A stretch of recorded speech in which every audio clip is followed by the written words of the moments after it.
නියෝජ්‍ය කතානායකතුමනි, ඇමරිකාවේ කළු ජාතික ප්‍රජාවගේ විමුක්ති සටනේ නායක මාටින් ලූතර් කිං මැතිතුමා විටක ප්‍රකාශ කරා, our lives begin to end the day we become silent about things that matter. අවධානයට යොමු විය යුතු කරුණු පිළිබඳව අප නිහඬ වූ දිනය යනු අපගේ ජීවිත අවසානය ආරම්භ වන දිනය. එනිසා අද මේ සාකච්ඡාවට භාජනය වෙන අයවැය ඉතාමත්ම වැදගත් කාරණාවක්, මැනවින් සාකච්ඡාවට භාජනය විය යුතු කාරණාවක්. කොහොමද අපි මේ ඉදිරිපත් කරපු අයවැය තක්සේරු කළ යුත්තේ? මොකද්ද මේ අයවැයේ සාර්ථක අසාර්ථක භාවය පිළිබඳව ලිට්මස් පරීක්ෂණය විය යුත්තේ? අපි විශ්වාස කරන ආකාරයට ගරු නියෝජ්‍ය කතානායකතුමනි, ජනාධිපතිවරණයේදීත් මහමැතිවරණයේදීත් ඉදිරිපත් වුණු රට හදන සෞභාග්‍යයේ දැක්ම කොතෙක් දුරට මේ ප්‍රතිපත්ති ප්‍රකාශයේ අඩංගු ජනතා පොරොන්දු අයවැය යෝජනාවල අයවැය ප්‍රතිපත්තිවල ක්‍රියාත්මක වෙනවා. ඒක තමයි පළවෙනි කාරණාව. දෙවනුව, මේ අයවැය වර්තමාන තත්ත්වයට ඔබින ආකාරයට ජනතා විසඳුම් වලට, ජනතා ප්‍රශ්න වලට විසඳුම් ලබා දී තිබෙනවා.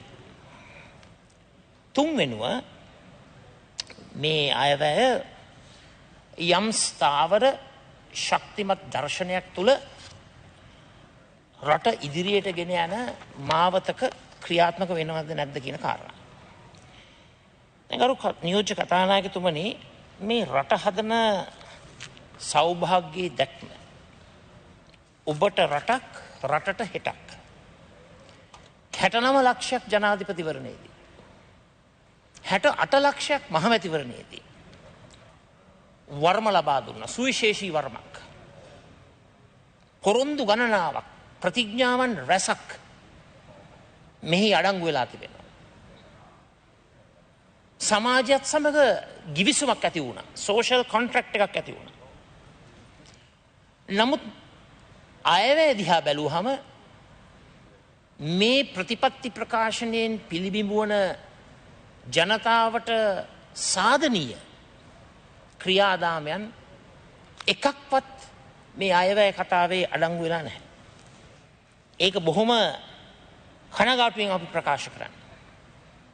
මහජන අධිකරණ ඉදිරියේ මේ ප්‍රතිපත්ති ප්‍රකාශනයක්, මේ අයවැයත් පුස්සක් බවට පත් වෙලා තිබෙනවා.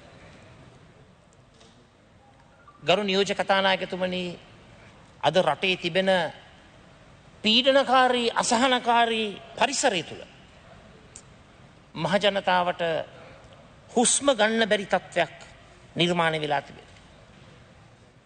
අද ජනතාවට දිය යුතු වෙන්ටිලේටරේ විසන්ධි කරලා, කෝවිඩ් ආසාදිත ප්‍රජාවට අවශ්‍ය වෙන්ටිලේටර්, දැඩි සත්කාරක ඇඳන් අද නැහැ.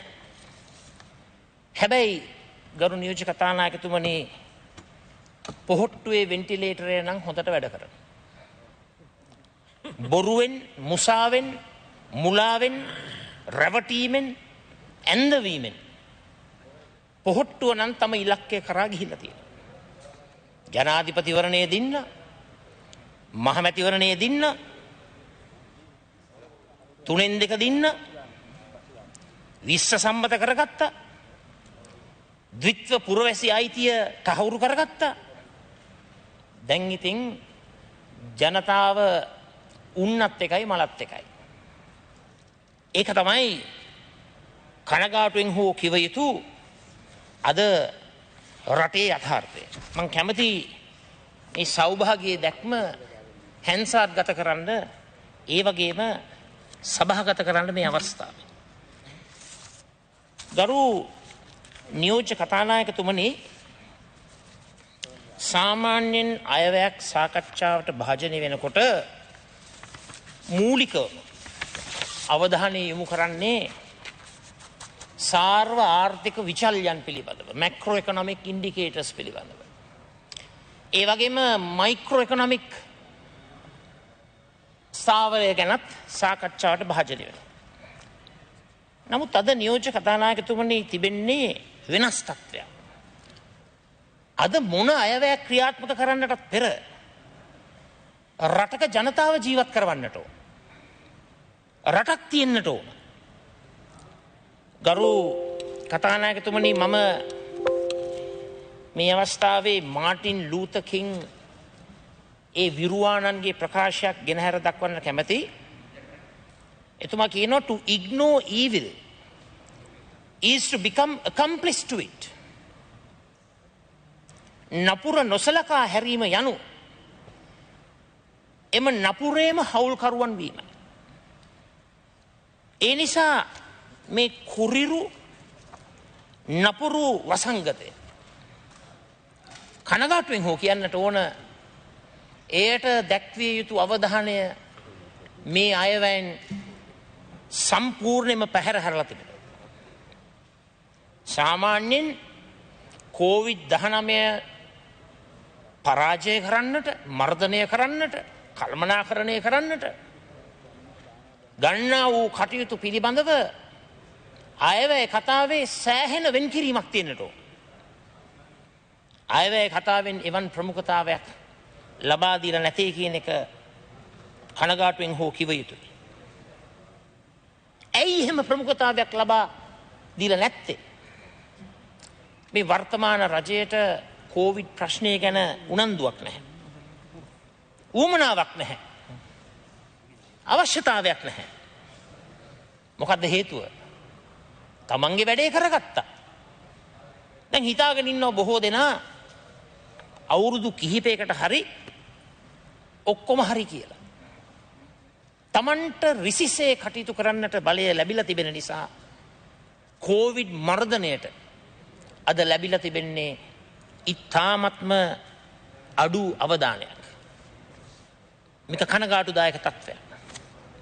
පියහන්න කැමති මේ රජයෙන් කොවිඩ් මර්ධනය කිරීම සඳහා කෝ ඒ මෙවලම් ටික, කෝ ක්‍රමෝපායික මෙවලම් ටික, කෝ ස්ට්‍රැටජික් ටූල්ස් ටික, මොකක්ද වෙන්ටිලේටර් හිඟයට විසඳුම? මොකක්ද ICU ඇඳන්, දැඩි සත්කාරක ඇඳන් හිඟයට විසඳුම? මොකක්ද PCR යන්ත්‍රවල, පරීක්ෂණ යන්ත්‍රවල හිඟයට විසඳුම? මොකක්ද PCR පරීක්ෂණ රටේ අඩුවෙන් ක්‍රියාත්මක වීමට තියෙන විසඳුම? මේ එකඳු ප්‍රශ්නයකටවත් රජයට ප්‍රගතිශීලී විසඳුමක් නැහැ. පැහැදිලි විසඳුමක් නැහැ. පිරිසිදු උත්තරයක් නැහැ. දැන් ගරු නියෝජ්‍ය කතානායකතුමනි, දැන් ලෝකයේ තරඟට එන්නත් නිර්මාණය වෙනවා, බෙහෙත් නිර්මාණය වෙනවා. ෆයිසර් ආයතනය, බියොන්ටෙක් ආයතනය ඒකාබද්ධව 95% සාර්ථකත්වයක් තිබෙන එන්නත නිර්මාණය කරලා තිබෙනවා.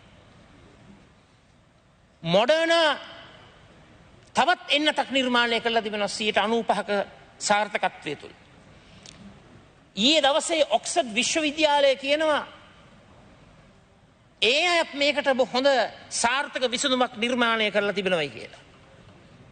මං අහන්න කැමතියි, නිකමටවත් මේ වර්තමාන රජයේ ඒ ආයතන සම්බන්ධ කරගෙන අපේ රටේ සමස්ත ජන ප්‍රජාවට අවශ්‍ය ඒ එන්නත් ප්‍රමාණය ලබා ගැනීම සඳහා කතා කරලා තියෙනවද?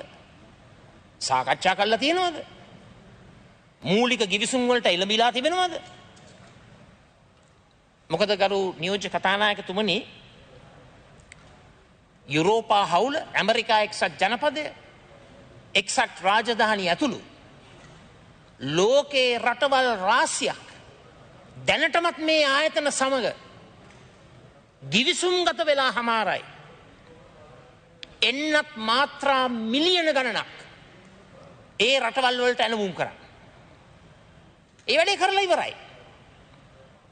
දැන් එතකොට අපි මේ එන්නත් ලබා ගැනීමේ පොලිමේ ඉන්නේ අගට.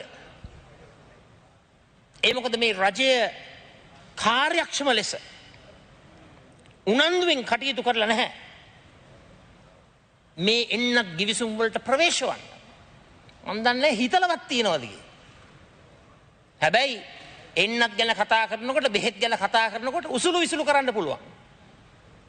මම කියන්න කැමති නියෝජ්‍ය කතානායකතුමනි මේ වසරේ ජනවාරියේ පෙබරවාරියේ ඉඳලා කියපු හැම දෙයක් හැම ඉස්පිල්ලක් පාපිල්ලක්ම සත්‍යයක් බවට පත් වෙලා තිබෙනවා. හැබැයි ආණ්ඩු පාර්ශ්වයේ කරේ උසුළු විසුළු කිරීම, මඩ ගැසීම, අර වෙනමම මුදලට ට්‍රෝල් ෆාම් අරගෙන සමාජ මාධ්‍ය ජාලවල කෘතිම කොමෙන්ට්ස් දැමීම, අන්න ඒකට නම් මේ ආණ්ඩුව බොහොම දක්ෂයි. දැන් ගරු නියෝජ්‍ය කතානායකතුමනි මම පෙන්නලා දෙන්න කැමතියි. අපි කැමති මේ රජයට උදව් කරන්න. බැරි වෙලාවත් මූල්‍ය ප්‍රශ්නයක් තියෙනවා නම් මේ එන්නත් ඇලවුම් කිරීමේදී එන්නත් ලබා ගැනීමේදී මම මේ රජයට උපදෙස් දෙනවා. කැනඩා රජයට කතා කරන්න. මම ඒ තොරතුරත් සභාගත කරනවා, හැන්සාට් ගත කරනවා. කැනඩාව ලෑස්ති. දැන් මේ කැනඩාව තමන්ගේ රටට ඒ එන්නත් ටික ඇලවුම් කරලා තමයි. කැනඩාවේ අතිරික්තයක් තියෙනවලු. ඉතින් මම යෝජනා කරනවා අපේ විදේශ ඇමතිතුමත් ඉන්නවා මේ සභාවේ. අනුම ගානේ කැනඩාවේ නියෝජිතවරයාට කතා කරලා මේ අතිරික්තයක් තියෙන එන්නත් ටික හරි අපේ රටට ලබා ගන්නට රාජ්‍යතාන්ත්‍රික ගිවිසුමකට එළමෙන්න මේ උදව්වක් කරන්න තමුන්නාන්සලාට මම මේකත් හැන්සාට් ගත කරනවා, සභාගත කරනවා. අඩුම ගානේ මේ කාරණාවෙන්වත් පොඩි අධ්‍යයනයක් ලබා. දැන් ලෝකයේම එන්නත් ගැන කතා කරනකොට, එන්නත් ඇනුම් කරනකොට, එන්නත් පිළිබඳව සාකච්ඡා කරනකොට, ගිවිසුම් ගහනකොට අපේ රටේ මොනවද වෙලා තියෙන්නේ? ආණ්ඩුවේ ප්‍රධානීන් කිහිප දෙනෙක් දේශීය පැණි වෙලෙන්දම් බවට පත් වෙලා. දැන් පැණියක් උස්සගෙන යනවා. මේක හරිද? පැණි වෙලෙන්ද බවට පත් වෙලා.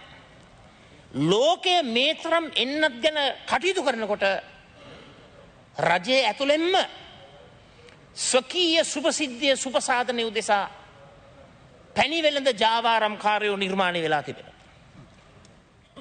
ගරු නියෝජ්‍ය කතානායකතුමනි, අද රටට වෙන්ටිලේටර් වෙනුවට, කිඩ්නි ඩයලිසිස් මැෂින්ස් වෙනුවට අද සිදු වෙලා තියෙන්නේ මොකද්ද?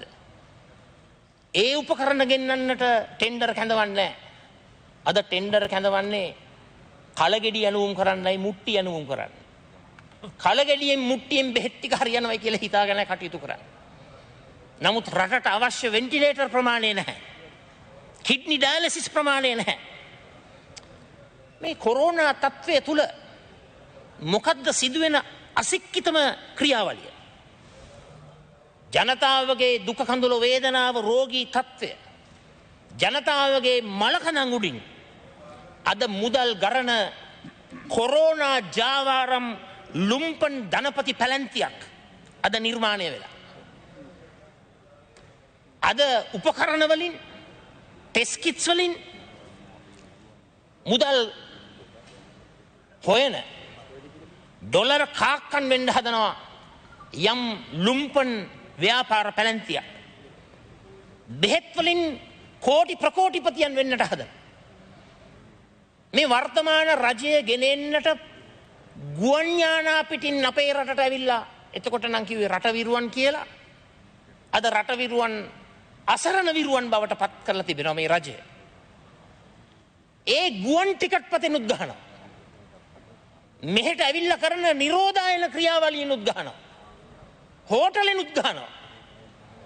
දැන් අලුත්ම ජාවාරමක් නිර්මාණය වෙලා කොරෝනා බිස්නස්, කොරෝනා ව්‍යාපාර, මලමිනියුඩින් ජාවාරම් කරුවන් වීම අපි වහාම නතර කරන්නට ඕන. ගරු නියෝජ්‍ය කතානායකතුමනි, අපේ රටේ තිබෙන්නේ නිදහස් නොමිලේ සෞඛ්‍ය ප්‍රතිපත්ති. ඒකට අපි අත තබන්නට කිසිසේත්ම ඉඩ තියන්නේ නැහැ. අපේ රටට අවශ්‍ය එන්නත් ප්‍රමාණය ලබා ගැනීම මේ රජයේ වගකීමක්. අපේ රටට අවශ්‍ය එන්නත් ටික ලබා ගන්නවා පමණක් නොවේ. මේ රටේ සියලුම ජන කොට්ටාස්වලට සෑම සියලු දෙනෙකුටම ඒ නොමිලේ ලබා දෙන්නට රජයේ කටයුතු කරන්නට ඕන. එය එසේ කරන තෙක් මම මේ අවස්ථාවේ කියනවා සමගි ජන බලවේගය අපි එන්නත් ටික නොමිලේ ලබා දෙනකන් ජනතාවාදී අරගලයක අපි පොදු ජනයා වෙනුවෙන් නිරත වෙනවයි කියන එක මම මේ අවස්ථාවේ පැහැදිලිව ප්‍රකාශ කරනවා. ඒ වගේම ගරු නියෝජ්‍ය කතානායකතුමනි මේ කොරෝනාව අපිට මර්ධනය කරන්නට පුළුවන්. ඒ කළමනාකරණයට කරන්නට පුළුවන්. මට මතක් වෙනවා වින්ස්ටන් චර්චිල් අගමැතිතුමා දෙවෙනි ලෝක මහා සංග්‍රාමයේ ඉතාමත්ම අන්ධකාර අවස්ථාවක අමාරු අවස්ථාවක එතුමා කිව්වා it is no use saying we are doing our best. You have got to succeed in doing what is necessary. අපි අපේ කටයුතු ඉතාමත් හොඳින් කරන්නේ යයි කීමෙන් පළක් නැත. ඔබ විසින් අවශ්‍ය දේ සැබවින්ම කළ යුතුව පවතී. වින්ස්ටන් චර්චිල් මැතිතුමාගේ ඒ උදාරතර අදහස් සමග අපි විශ්වාස කරනවා මේ කොරෝනා ප්‍රශ්නෙන් අපිට ගොඩ එන්න පුළුවන්. ගරු කතානායකතුමනි, ගරු මුදල් අමාත්‍යතුමා, ගරු අග්‍රාමාත්‍යතුමා ප්‍රකාශ කරා ගමේ පිළිසඳරක් තිබ්බලු. පිළිසඳරෙන් ආපු යෝජනා ටිකයි මේ අයවැය තියෙන්නේ කියලා එතුමා කියනවා. මම එතුමාට කියන්න කැමති පිළිසඳර නෙවෙයි වැදගත් වෙන්නේ සෞභාග්‍යයේ දැක්ම. ඒකයි වැදගත් වෙන්නේ. මේ රජයේ වගකීමක් තිබෙනවා මේ රටේ ජනතාවට ජීවත් වීමේ අයිතිය ලබා දෙන්න. ඒ අයිතිය පැහැර අරගෙන තිබෙනවා. ආපු දවසේ ඉඳලම දේශපාලන පරිගැනීම් කරේ. රැකියා අහිමි කරා. ජීවනෝපායන් අහිමි කරා. නිවාස අධිකාරියේ 2500ක්. ව්‍යාපෘති සහකාර 6800ක්. පුරා විද්‍යා ශාස්ත්‍රයේ 1500ක්. ඛනිජ සංස්ථාවේ 167ක්. ගමනාගමන මණ්ඩලයේ උසස් වීම් 1500කගේ. ඩෙන්ගු ශාස්ත්‍රයේ 1100කගේ. මේව නැති කරලා තිබෙනවා. උසස් වීම් නැති කරලා. ඈත ස්ථානවලට මාරු කිරීම කරලා. ජාතික සේවක සංගමේ, රාජ්‍ය සේවා වෘත්තීය සමිති සම්මේලනයේ, ජාතික වතුකම්කරු සංගමේ, අධ්‍යාපන සේවක සංගමේ මේ වෘත්තීය සමිතිවල සමාජිකින්ගේ රැකියා අයිතිය අහිමි කරලා, ජීවත් වීමේ අයිතිය අහිමි කරලා. මේක වැරදි. ආපු හැටියම කරේ මේ පරිගැනීම. සුපිරි ධනවතුන්ට දැවැන්ත බදු සහන ලබා දුන්නා. ඒක තමයි ආපු හැටියේ කරපු පළවෙනි කාර්යය. එහෙම කරලා රාජ්‍ය ආදායම අහිමි කරගත්තා. මොකද්ද රාජ්‍ය සේවකින්ට කරේ? රණුග්ගේ කමිටු වාර්තාවෙන් 3000 සිට 24000 දක්වා වැඩි කරපු ඒ වැටුප් ටික ආපු හැටියම මේ රජය අහිමි කරා. විධායක ශ්‍රේණියේ රාජ්‍ය සේවකින්ට ලබා දෙනවා කියපු 15000 අපි වෙන් කරලා තිබුණේ. ඒකත් නතර කරා. ඒ විතරක් නෙමෙයි විශේෂ කැබිනට් පත්‍රිකාවක් ගෙනල්ලා විශ්‍රාමික ප්‍රජාවට වෙන් කරලා තිබුණු ඒ මූල්‍ය ශක්තිය එක පෑන් පාරෙන් අහිමි කරා.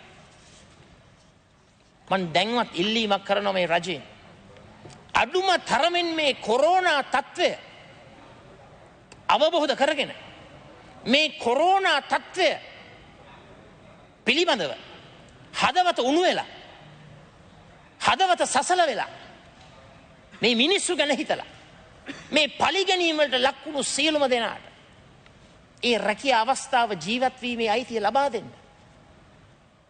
අර අපි වැඩි කරපු පඩි ටික කරුණා කරලා ලබා දෙන්න. විශ්‍රාමිකින්ට ලබා දෙන්න. රාජ්‍ය සේවකින්ට රණුගේ වාර්තාවේ සහන ටික ලබා දෙන්න. විධායක නිලධාරීන්ට ඒ සහන ටික ලබා දෙන්න. නියෝජ්‍ය කතානායකතුමනි රජයෙන් ඉල්ලීමක් කරනවා ඊර්ෂ්‍යාව කුහකකම ක්‍රෝධය වෛරය කේන්ද්‍ර කරගෙන රටෙන් පලිගන්න එපා. රටේ ජනතාවගෙන් පලිගන්න එපා. දැන් අර අපේ ගරු අගමැතිතුමා කියනවා අයවැය කතාවේ 47 වෙනි පිටුවේ මේ රටේ පොදු ජනතාව සහනාධාර හෝ නොමිලේ කිසිවක් රජයෙන් ඉල්ලා සිටින්නේ නැහැ කිය. ගරු නියෝජ්‍ය කතානායකතුමනි මම ඉල්ලීමක් කරනවා මේ රාජ්‍ය පාර්ශ්වයේ සියලුම දෙනාට පොඩ්ඩක් අර අභයාරාම විහාරස්ථානයට ගිහිල්ලා ගෞරවනීය වන්දනීය අතිපූජනීය මුරුත්තෙට්ටුවේ ආනන්ද නායක මාහිමිපාණන් වහන්සේගෙන් පොඩ්ඩක් ප්‍රශ්න කරලා අහන්න. අද වීඩියෝවක් එළියට දාලා තියෙනවා ආනන්දාරාමයේ ළඟ ඉන්නව පොලිමේ පන්සලෙන් ඇවිල්ලා ඉල්ලනවා සහන ටික. සමාවෙන්න අභයාරාම විහාරස්ථාන සමාවෙන්න වැරදීමක්. අභයාරාම විහාරස්ථානයේ නායක ස්වාමින්වයන් වහන්සේ මුරුත්තෙට්ටුවේ ආනන්ද නායක මාහිමිපාණන් වහන්සේ අර වීඩියෝ පොඩ්ඩක් බලන්න. පොලිමට ඉන්නවා සහන ඉල්ලලා. මෙතන අයවැය කියනවා මිනිස්සු සහන ඉල්ලන්න හැල්ලු. වෙන කොහටත් නෙමෙයි අභයාරාමයටම ගිහිල්ලා බලන්න. සුපුරුදු තැනනේ.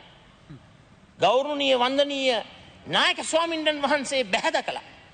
උන්වහන්සේ ඒ ඉදිරිපත් කරන යෝජනා දේශනා බලය ලැබුණයින් පස්සේ පයට පෑගෙන දූවිලි තරම්වත් ගණන් ගන්නේ නැතුව ඉන්නේ නැතුව කරුණා කරලා උන්වහන්සේ ළඟට ගිහිල්ලා දන නමස්කාර පූර්වකව රටේ ජනතාවගේ හදවත දුක කඳුල වේදනාව ඒ කැකෑරෙන කැක්කුම පිළිබඳව අවබෝධයක් ලබා ගන්නයි කියලා අපි ආණ්ඩු පාර්ශ්වයේ තමුන්නාන්සේලාගෙන් ඉල්ලීමක් කරා. සහන ටික නම් දුන්නා. පෝසතුන්ට දුන්නා. ගිය අවුරුද්දේ දෙසැම්බරේ මොනවද දුන්නේ? බදු සහන. මොනවද දීලා කරේ?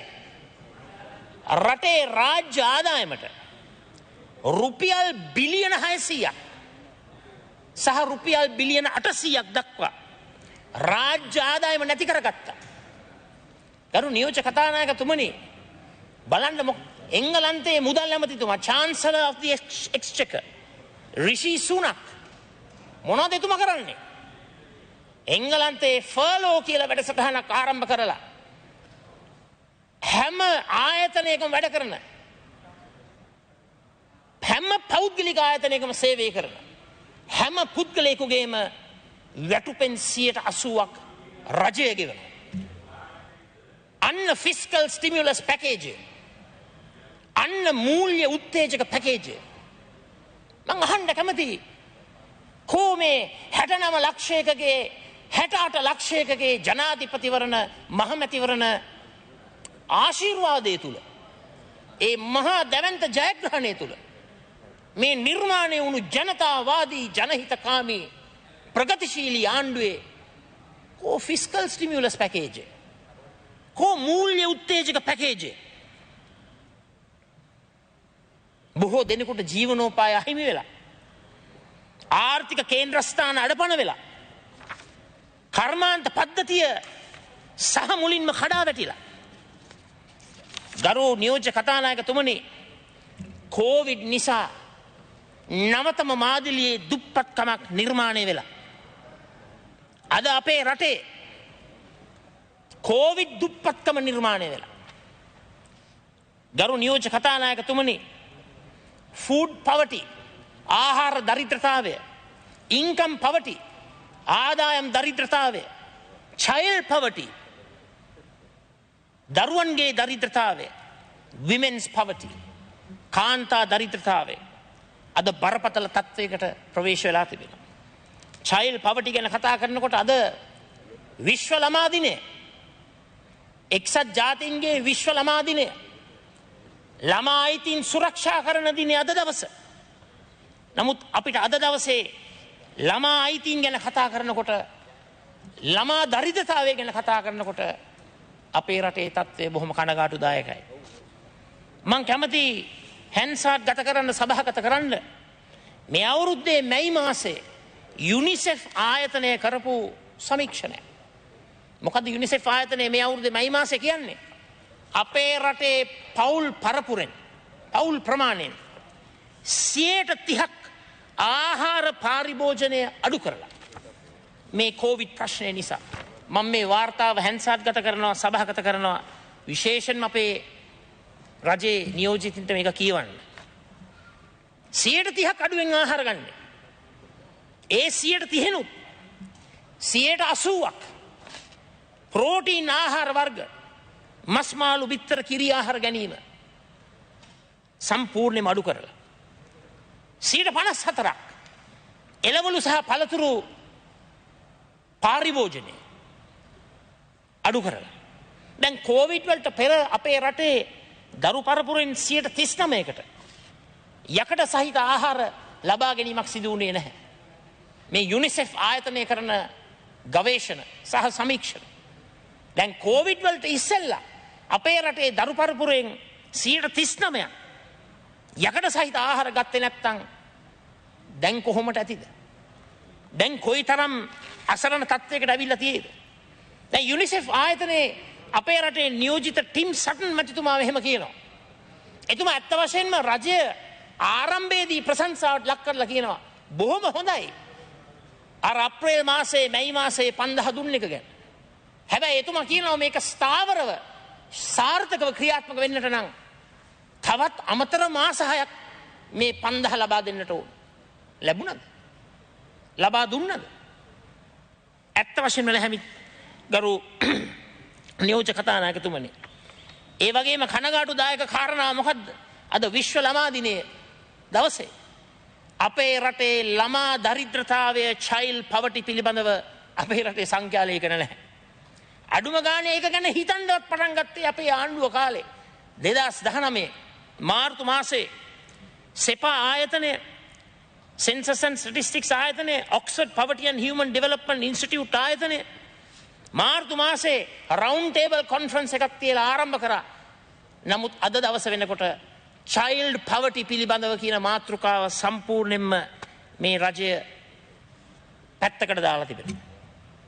මේ child poverty ළමා දරිද්‍රතාවයේ ක්‍රියාත්මක වෙන්නේ විශේෂයෙන්ම කෘෂිකාර්මික දීවර කම්කරු රැකියාවක් කළ නොහැකි වයස්ගත කොට්ටාසවල තමයි මේ child poverty ප්‍රශ්නේ තිබෙන්නේ. අඩුම ගානේ දැන්වත් මේ දරිද්‍රතාවයන් පිළිබඳව ආහාර දරිද්‍රතාවය ඒකගේම ආදායම් දරිද්‍රතාවය ඉන්කම් poverty ආදායමක් නැති නිසා ඇතිවෙන දරිද්‍රතාවය child poverty ඒ වගේම විශේෂයෙන්ම අවදානම් සහිත ජන කොට්ටාසයක් වෙන අපේ රටේ කාන්තා පරපුර 51.5%. එයාගේ ආර්ථික අවස්ථාවන් අඩු වෙලා ආර්ථික අවපාතයේ වැඩියෙන්ම කාන්තා පාර්ශවයට බලපාලා. ඇත්ත වශයෙන්ම බෙහෙවින්ම අවදානම් තත්ත්වයේ රැකියාවන් කරන අපේ කාන්තා පරපුරේ දරිද්‍රතාවයටත් මේට වැඩි අවදානමක් රජය යොමු කළ යුතුයි කියලා මම යෝජනා කරනවා. ගරු නියෝජ්‍ය කතානායකතුමනි බලන්න අද සංචාරක ශේෂ්ත්‍රය දිහා සහ මුලින්ම කඩා වැටිලා. අපේ කාලේ අර පාසු ප්‍රහාරයෙන් පස්සේ සංචාරක පොඩ්ඩ කියලා වැඩසටහනක් පටන් ගත්තා. සංචාරක ශේෂ්ත්‍රයේ බොහෝ දෙනෙකුට සේවය කරපු බොහෝ දෙනෙකුට පොලී රහිතව ලක්ෂ 5ක් ලබා දුන්න ණයක්. අද එහෙම වැඩපිළිවෙලක් නැහැ. අද සංචාරක ශේෂ්ත්‍රයට ලබා දෙන සහනයක් නැහැ. සහ මුලින්ම ලක්ෂ ගණනක් අනාථ වෙලා. අද කලාකරුවන් අනාථ වෙලා. මහ ලොකුවට කියනවා කලාකරුවන්ට රැකවරණය දෙනවයි කියලා, ශක්තිය දෙනවයි කියලා. ඒක ක්‍රියාත්මක වෙන්නේ නැහැ. සුළු හා මධ්‍යම පරිමාණයේ කර්මාන්ත කරුවන්ට, මහ පරිමාණයේ කර්මාන්ත කරුවන්ට කෝ ලබා දෙන සහන. ණයවාරික ගෙවීම අතීතවල දින එක ඇත්ත. හැබැයි කනගාටුදායක කාරණාව තමයි ඉදිරියේදී මේ ණයවාරික තවත් වැඩි කරලා ගෙවන්න සිද්ධ වෙනවා මේ කර්මාන්ත කරුවන්ට. මේ අයට ලබා දෙන්නට ඕන ණය සහන පමණක් නෙවෙයි ආධාර සහනත් අර එංගලන්තයේ ඇමරිකාවේ ලබා දෙනවා වගේ අපේ රටේ ක්‍රියාත්මක කරන්නට ඕන. බොරුවට ඇවිල්ලා ඔළුව කසකස ඉන්නට බෑ.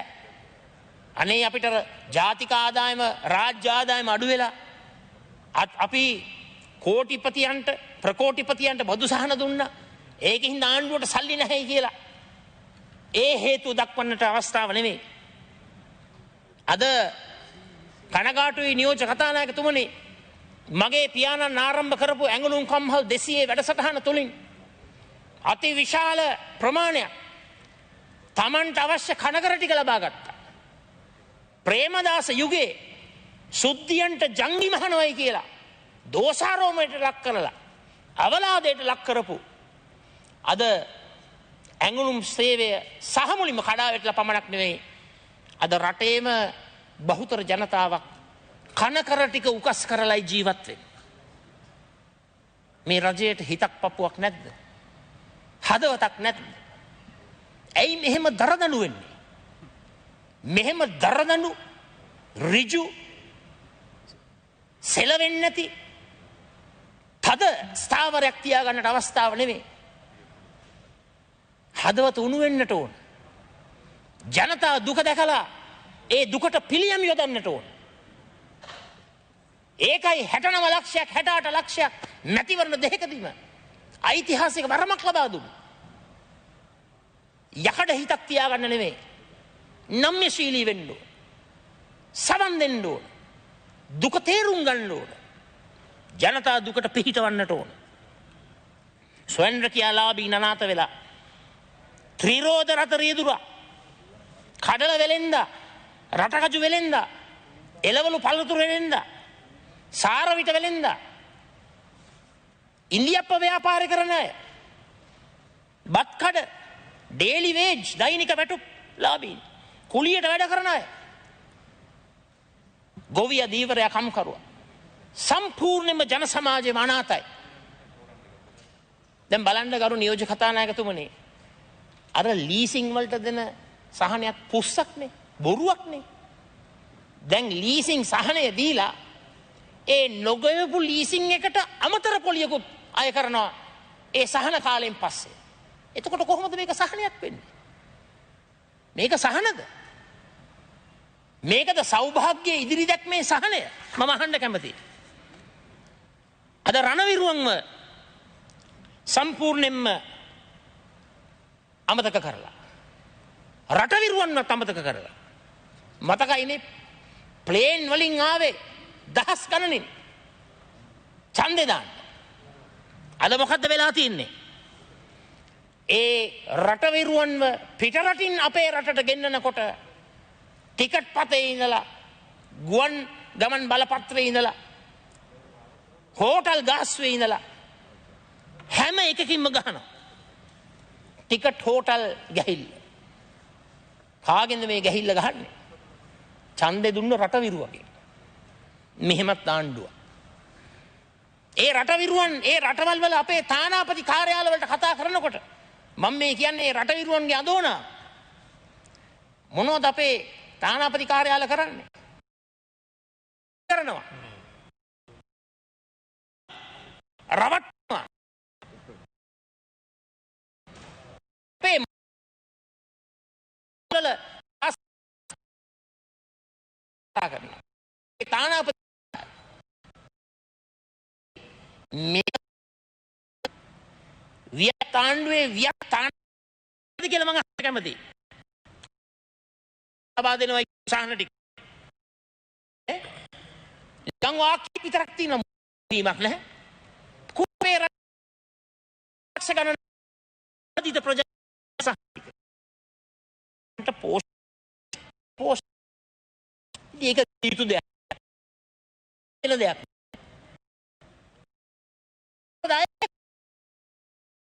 ඒ නවරවට බඩු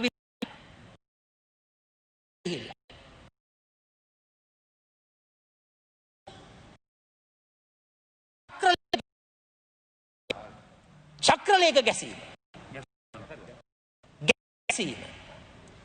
නියෝග ගැසීම අනිවාර්යම කියනවා මේකට ඕන රජයේ මේක චක්‍ර වෙන උපදේශක්. නමුත් මහ පොළොවේ යථාර්ථය මොකද්ද? අර පත්තර කඩ බෝතල් කඩ පිරෙන්න දැන් චක්‍රලේඛ තියෙනවා. මහ පොළොවේ ක්‍රියාත්මක වෙන්නේ නැහැ. වැඩේ තියෙන්නේ නියෝජ්‍ය කතානායකතුමනි මේ චක්‍රලේඛ ගහනකොට ගැසට් ගහනකොට ගැහුවන් පස්සේ තමයි වැඩි වෙන්නේ. ගහන්නේ අඩු වෙන්න. හැබැයි චක්‍රලේඛ මුද්‍රණය කිරීමේ ප්‍රතිඵලය මේවා ඉහළට යනවා. බඩු මිල ඉහළට යනවා. ගරු නියෝජ්‍ය කතානායකතුමනි මේක උද්දච්ච ආණ්ඩුවක්. බොහොම ආඩම්බරකාර ආණ්ඩුවක්. මේ අවුරුද්දේ ජනවාරි මාසයේ ඉඳලා කියපු දේවල් එකකටවත් සවන් දුන්නේ නැහැ. ජනවාරි 24 පෙබරවාරි 5 අපි දැක්ක දේ අපි දුටු දේ මේ උත්තරීතර සභාවට වාර්තා කරා. මුව ආවරණ ගැන කිව්වා. වරාය ගුවන්තොටුපළ ගැන කිව්වා. බෙහෙත් ගැන කිව්වා. පොකුරු ව්‍යාප්තියෙන් සමාජ ව්‍යාප්තිය ගැන කිව්වා. නිරෝධායන නීති ගැන කියනකොට පාර්ලිමේන්තුවට නිරෝධායනයක් අවශ්‍ය නැහැ කිව්වා. මේක පොදු තැනක් නෙවෙයි කිව්වා. ගරු නියෝජ්‍ය කතානායකතුමනි ජනාධිපතිවරණ දේශපාලන සමයේ මම එක වෙලාවක වේදිකාවේ මම අත හොදගත්තා. ඒ වීඩියෝ ඒ වෙනමම කපලා විවිධ මාධ්‍ය ආයතන පහර පිට පහර ගැව්වා අත හේදුවට. දැන් මොකක්ද වෙලා තියෙන්නේ? දැන් 24 පෑම 365 දවසෙම පිරිසිදුව ඉන්නේ කියලා නියෝග දෙනවා. කියපු හැම දෙයක්ම සත්‍ය වෙලා තිබෙනවා. දැන් මේ ආණ්ඩුවේ නොහැකියාව වසා ගන්නට මොකක්ද ආණ්ඩුව කරන්නේ? මේ ආණ්ඩුව මාධ්‍ය මර්ධනයක නියැලිලා තිබෙනවා. දැන් තමන්ගේ නොහැකියාව, අකාර්යක්ෂමතාවය, බැරි බව, වැඩබැරි ආණ්ඩුව, ෆේල් ආණ්ඩුව, අසමත් ආණ්ඩුව, තමන්ගේ අසමත් භාවය වහගන්නට මොකද කරන්නේ? මාධ්‍යවේදීන් අත්අඩංගුවට ගන්න. ධනුෂ්ක රාමනායක, තිලංක කාර්යවසම්, චිරන්ත අමරසිංහ මේ අය අත්අඩංගුවට ගන්න. අපේ රටේ කතා කිරීමේ නිදහස නැද්ද? භාෂණයේ නිදහස නැද්ද? ආණ්ඩු ක්‍රම ව්‍යවස්ථාවේ 3 වෙනි පරිච්ඡේදයේ 14 එකෙන් මොකද්ද කියන්නේ? අදහස් ඉදිරිපත් කරන්න පුළුවන්. මතය පළ කරන්න පුළුවන්. කතා කරන්න පුළුවන්. මේ ආණ්ඩුවට මේ ආණ්ඩු ක්‍රම ව්‍යවස්ථාවේ මූලික අයිතිවාසිකම් පරිච්ඡේදයක් අමතක වෙලා හමාරයි. බොහොම කනගාටුයි. ගරු නියෝජ්‍ය කතානායකතුමනි රටක නීතියක් තිබෙනවා. ඒ වගේම රටවැසියන්ට අයිතියක් තිබෙනවා. අපි ආණ්ඩු ක්‍රම ව්‍යවස්ථාවේ මේ උත්තරීතර නීතිය සුරකින්නට අපි කටයුතු කරනවා. සමාජ මාධ්‍ය ජාලාවල නිදහසේ අදහස් ඉදිරිපත් කරන ඒ කිසිම කෙනෙකුට ඇඟිල්ලක් අත තබන්නට සමගි ජන බලවේගය අපි ඉඩ තබන්නේ නැහැ. දැන් ওই මාධ්‍ය ගැන කතා කරනකොට සමාජ මාධ්‍ය ගැන කතා කරනකොට මට කොච්චර ගැහුවද? කොච්චර උසුළු විසුළු කරාද? නමුත් අපි හිංසනය ක්‍රූරත්වය පාවිච්චි කරේ නැහැ මාධ්‍ය මර්ධනය කරන්න. ඒ හැම දෙයක්ම බොහොම සිනහමුසු මුහුණින් බාරගත්තා. නිවැරදි හෝ වැරදි විවේචනයක් අපි බොහොම මධ්‍යස්ථව බාරගත්තා. ගරු නියෝජ්‍ය කතානායකතුමනි මගේ කතාවේ අවසන් කොටසටයි ඇවිල්ලා තිබෙන්නේ. මොකද්ද මේ ආණ්ඩුවේ දර්ශනය? දර්ශනයක් තියෙනවද? දර්ශනයක් නැහැ. වැඩපිළිවෙලකුත් නැහැ. ඉලක්කයකුත් නැහැ. හරයකුත් නැහැ. ගරු නියෝජ්‍ය කතානායකතුමනි මහත්මා ගාන්ධී තුමා විටක කියනවා I cannot conceive of a greater loss than the loss of one's self-respect. ආත්ම ගෞරවය අහිමිවීම තරම් වූ අන් කිසිදු අහිමිවීමක් පිළිබඳව මාහට නම් සිතාගත නොහැක. අද ආණ්ඩුව තමන්ගේ ආත්ම ගරුත්වයක් නැති කරගෙන තියෙන්නේ. මහත්මා ගාන්ධී මැතිතුමා ප්‍රකාශ කරපු ආකාරයට. ගරු නියෝජ්‍ය කතානායකතුමනි විසඳුම මොකද්ද? සමගි ජන බලවේගයේ අපි සතුව විසඳුම තිබෙනවා. අද ප්‍රධාන වශයෙන් ද්විත්ව අභියෝගයක් තිබෙනවා. එකක් කොරෝනා අභියෝගය. අනෙක ආර්ථික අභියෝගය. මේ ඔක්කොටම පෙර ගරු කතානායක නියෝජ්‍ය කතානායකතුමනි මේ රටට විසඳුමක් සපයන්නට නම් අපි මේ රටේ ජනතාවගේ යථා තත්ත්වය ගෘහයක යථා තත්ත්වය හඳුනා ගන්නට ඕන. වහාම ක්‍රියාත්මක වන පරිදි household income and expenditure survey එක. ගෘහයක ආදායම් වියදම් සමීක්ෂණයක් වහාම ක්‍රියාත්මක කරන්නට ඕන. එතකොට අපිට ගෘහයේ යථාර්ථය අවබෝධ කරගන්නට පුළුවන්. ඒ වගේම මම හැන්සාට් ගත කරනවා සභාගත කරනවා ලංකාවේ ඩෙමොග්‍රෆික් ඇන්ඩ් හෙල්ත් සර්වේ එකක් කරන්නට ඕන. අවසානයට කරේ 2016. මේක වහාම ක්‍රියාත්මක කරන්නට ඕන. මේ දෙකම කරනකොට අපිට පුළුවන්කම ලැබෙනවා හැම පවුලක්ම සුරක්ෂිත පවුලක්. හැම පුරවැසියෙක්ම සුරක්ෂිත පුරවැසියෙක් බවට පත් කරන්න. කොරෝනා වෙනුවෙන් අපි බාර දෙන්න ඕනේ කොරෝනා මර්ධන ව්‍යාපාරය අපේ සෞඛ්‍ය විශේෂඥවරුන්ට. ඒ විශේෂඥයින්ට ත්‍රිවිධ හමුදාව පොලිසිය ආරක්ෂක අංශය හොඳ වැඩ කොටසක් කරනවා. ඒ අය හොඳයි ඔය ආරක්ෂමය සෞඛ්‍ය ආරක්ෂමය වැඩසටහන් ඒ බුද්ධි ඒකක උපයෝගී කරගෙන ක්‍රියාත්මක කරන්න. හැබැයි සෞඛ්‍ය ක්‍රියාදාමයේ විශේෂඥවරුන්ට ලබා දෙන්නට ඕන. ගරු නියෝජ්‍ය කතානායකතුමනි, මේ සෞඛ්‍ය ශාස්ත්‍රයේ ප්‍රවීණෙක් වන මහාචාර්ය තිස්ස විතාරණ මැතිතුමා දිනේෂ් ගුණවර්ධන මැතිතුමනි තමුන්නාන්සලාගේ ආණ්ඩුවේ මන්ත්‍රීවරේ. මොකක්ද එතුමා කියන්නේ? මෙච්චර වෛරොලොජි ගැන විශේෂඥයෙක් වූ මගෙන් අද වෙනකන් එක වචනයක්වත් අහලා නැහැ කොරෝනා මර්ධන ව්‍යාපාරය ගැන. ඒකයි අද දුක්ඛිත තත්ත්වය. ඒ නිසා ඔබතුමාට තව විනාඩි 3ක් තියෙනවා. මම තව පොඩි විනාඩි ප්‍රමාණයක් ගන්නවා ගරු නියෝජ්‍ය කතානායකතුමනි. විශේෂයෙන්ම මම ඔබතුමාට කියන්න කැමතියි 1929 ලෝක ආර්ථික අවපාතයක් ආවා. The Great World Economic Depression. ඇමරිකාවේ ෆ්‍රැන්ක්ලින් ඩෙලානෝ රූසවෙල්ට් ජනාධිපතිතුමා මොකද කරේ? එතුමා මේ නිර්මාණය වුණු අලුත් තත්ත්වයට අලුත් විසඳුමක් ලබා දුන්නා. ජනතාවට දුන්නා නිව් ඩීල් එකක්. නව ගනුදෙනුවක් හරහා ආර්ථිකය ශක්තිමත් කරා. ආර්ථිකයට මූල්‍ය ශක්තිය ලබා දුන්නා. ඒක පොම්ප කරා. ඒ හයිය ලබා දුන්නා. දැන් අපිත් මොකද කරන්න ඕන? අපි රාජ්‍ය ආදායම වැඩි කරගන්නට ඕන. කාර්යක්ෂමතාවය ඉහළ දමන්නට ඕන. නාස්ති අඩු කරන්නට ඕන. අත්‍යවශ්‍ය වියදම් පමණක් ක්‍රියාත්මක කරන්නට ඕන. රටට ඵලදායී නොවන වියදම් සියල්ලක්ම කපා හරින්නට ඕන. විශ්වාසනීයත්වය ගොඩනගන්නට ඕන. ඔය රේටිං ඒජන්සීස් වල අපේ රේටිං එක ඉහළ දමා ගන්නට ඕන. මූල්‍ය වෙළඳපොලේ විශ්වාසය ලබා ගන්නට ඕන. එතකොට අපිට පුළුවන් මූල්‍ය වෙළඳපොලට ගිහිල්ලා තවත් මුදල් අරගෙන ඵලදායී ආර්ථික සැලැස්මක් තුලින් රට ගොඩනගන්න. ඒ කාර්යය අපිට ඉෂ්ට කරන්නට පුළුවන්. ඒ වගේම ගරු නියෝජ්‍ය කතානායකතුමනි, ඉදිරිය ගැන සැලසුම් කරන ඉදිරිය ගැන හිතන අපේ ක්‍රමෝපායික වැඩසටහනක් තිබෙන්නට ඕන. ක්‍රමෝපායක සැලසුම් වැඩසටහනක්, ස්ට්‍රැටජික් ප්ලෑනින් වැඩපිළිවෙලක්. දැන් මම මේ අවස්ථාවේ කියන්න කැමති මේ කොරෝනා වෛරසය ඇතුළත මේක ක්‍රියාත්මක වෙන මොහොතේ Center for Disease Control කියන ආයතනය ඇමරිකා එක්සත් ජනපදයේ තවත් භයංකාර වෛරසයක් ගැන ඒ අය හොයලා බලනවා. අලුත් වෛරසයක් නිර්මාණය වෙලා තිබෙනවා හරියට ඉබෝලා වෛරසයට සහ සමානව. චපාරේ කියන වෛරසය.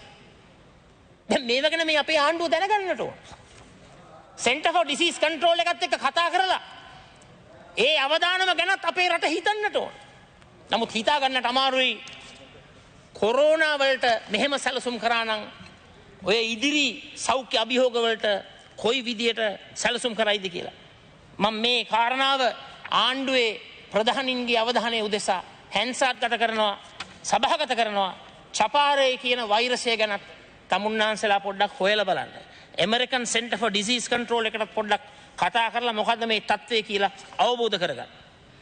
ගරු නියෝජ්‍ය කතානායකතුමනි, අවසාන වශයෙන් ජනතාවට හුස්ම ගන්න ඉඩක් අපි ලබා දෙන්නට ඕන. අපි එකක් අවබෝධ කරගන්නට ඕන. මේ රජය නිර්මාණය කරන සංවෘත ආර්ථික සැලැස්ම අද රටේ ආර්ථික ප්‍රශ්න වලට විසඳුමක් නෙවෙයි. අපි ආපහු යන්නේ වහල් රටකටද? අපි ආපහු යන්නේ වැහිච්ච රටකටද? අපි යන්නේ ආපහු පෝලිං යුගයකටද? අපි ආපහු යන්නේ සලාක ක්‍රමයකටද? ගරු කතානායකතුමනි, යුරෝපා හවුල යුරෝපියන් යූනියන් එක ඒකාබද්ධ නිවේදනයක් ඉදිරිපත් කරලා අනතුරු ඇඟවීමක් කරනවා. මොකද්ද මේ යුරෝපියන් යූනියන් කියලා කියන්නේ? නොදන්න අයගේ දැනගැනීමටයි මම කියන්නේ. 2019 අපේ රටේ සම්පූර්ණ අපනයන වලින් 29.8ක් ඇමරිකානු ඩොලර් මිලියන 3552ක් අපනයනය කරපු අපේ රටේ බහණ්ඩ පිටරට යවපු ඒ කේන්ද්‍රස්ථානයේ යුරෝපියන් යූනියන් එක. මොකද්ද ඒගොල්ලෝ කියන්නේ? ඒගොල්ලෝ කියනවා මේ ජාත්‍යන්තර වෙළඳාම මේක one way street එකක් නෙමෙයි. මේක එක පැත්තකට යන දෙයක් නෙමෙයි. මේක දෙපැත්තකට යන දෙයක් කියලා අපේ රටට අනතුරු ඇඟවීමක් කරනවා. මේ වහාම ආනයන තහනමට අවසානයක් ලබා දෙන්න කිය. ආනයන තහනම් ඉවත් කරන්නයි කියලා. ඒකේ ඉඟියක් කරනවා GSP+ සහනයටත් මේක බලපාන්න ඉඩ තියෙනවායි කියලා. මම මේක හැන්සාට් ගත කරනවා, සභාගත කරනවා නොදන්න අයගේ දැන ගැනීම උදෙසා. ඒ නිසා ගරු නියෝජ්‍ය කතානායකතුමනි, ඇත්ත වශයෙන්ම අපේ රටේ ඉදිරි ගමන පුද්ගලික ව්‍යවසායකත්වයේ කේන්ද්‍ර කරගත් ආයෝජනයට මුල් තැන ලබා දෙන සමබර ආර්ථිකයක්, මිශ්‍ර ආර්ථික ක්‍රමවේදයක් හරහා අපේ රට ගොඩනගන්නට ඕන. ව්‍යවසායකින්ට ශක්තිය ලබා දෙනවයි කියන්නේ ගජමිතුරන්ට හයිය ලබා දීම පමණක් නොවේ. ඒ නිසා අපේ රටට නිව් විෂන් එකක්, නිව් ඩීල් එකක්, අලුත් ආරම්භයක්, අලුත් ගමනක් අවශ්‍යයි. අපේ රටට නව කාර්මීකරණ යුගයක් අවශ්‍යයි. අපි විශ්වාස කරනවා මේ නව කාර්මීකරණ යුගයේ කේන්ද්‍රස්ථාන 4ක් කේන්ද්‍ර කරගෙන අපි මේ අපේ ගමන අපි යන්නට ලෑස්ති. අපි ලෑස්ති මේක සමගි ජනබලවේගයේ ඩොක්ට්‍රින් එක හැටියට ඉදිරිපත් කරන්න. එක දැනුම, knowledge, දෙක බුද්ධිය, intelligence, තුන තොරතුරු, information, හතර තාක්ෂණය, technology. KIIT approach ඉංග්‍රීසි භාෂාවෙන් කියනවා. මෙන්න මේ කේන්ද්‍රස්ථාන මුදුන්පත් කරගෙන අපි ඉදිරියට යන්නට ඕන. තවදුරටත් දලදේශීය නිෂ්පාදනයට පමණක් අවධානය යොමු කරන්නේ නැතුව මදක් හිතන්න භූටානය වගේ දලදේශීය සතුට පිළිබඳ. භූටානය කියනවා good governance, sustainable development, යහපත් පාලනය, තිරසර සංවර්ධනය, preservation and promotion of culture, සුරක්ෂා කිරීම සහ ප්‍රවර්ධනය කිරීම අපේ සංස්කෘතික ශේෂ්ත්‍රය සහ environmental conservation, පාරිසරික සංරක්ෂණය. Yes we can. ඔව් අපිට පුළුවන් ඉදිරියට යන්න. ගරු නියෝජ්‍ය කතානායකතුමනි, අපිට මේ අභියෝග ජය ගන්නට පුළුවන්. විශේෂයෙන්ම මම කියන්නට කැමති අපේ සමගි ජන බලවේගයේ සතුව ඒ හැකියාවේ, දක්ෂතාවේ, කුසලතාවේ, දැනුම මිනුම, ඒ වගේම කාර්යක්ෂමතාවය අපට තිබෙනවා.